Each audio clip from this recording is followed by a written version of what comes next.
Ons lees die oordenking vir 23 Oktober uit Die Here is my herder met die vriendelike vergunning van Lizette Murray. Die opskrif vir oggend sê: Ken eers jouself. Ons het 2 teksverse, die eerste uit Psalm 8 vers 5 wat sê: Wat is die mens dat u aan hom dink? Die mensekind dat u na hom omsien. Die tweede teksvers kom uit Job 42 vers 2 en 3 en daar staan: Nou weet ek dat u tot alles in staat is en dat u kan uitvoer wat u besluit. Ek het oor dinge gepraat wat ek nie begryp het nie. U wonderdade was te groot vir my. Ek het dit nie verstaan nie. Martin Luther King het geskryf dat ons nie weet wat om met ons eie pyn te doen nie. Hoe is dit dus moontlik om te weet wat om met ander mense sin te doen?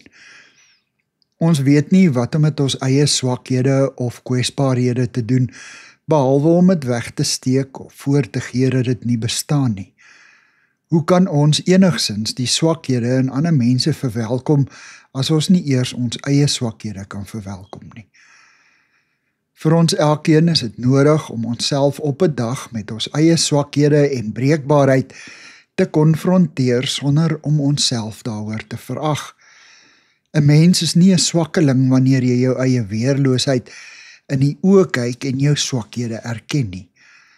Eers wanneer jy jou eie breekbaarheid en pyn aanvaar, kan jy dit eerlik voor jou oopsprei vir ander om te sien. Dit is 'n verligting om jou skanse te laat sak en te kan sê: So lyk ek. Wanneer 'n mens erken dat jy nie in beheer is nie, skuif jou hoop weg van jouself af en jy plaas jou vertroue op God. Here, dit is 'n verligting om al my swakhede voor U neer te sit en om voluit in U lig te kan lewe.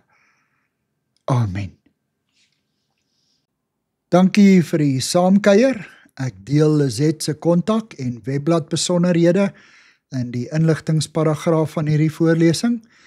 Daar is ook skakels na voorlesings van Lizette se ander publikasies wat op hierdie platform beskikbaar is.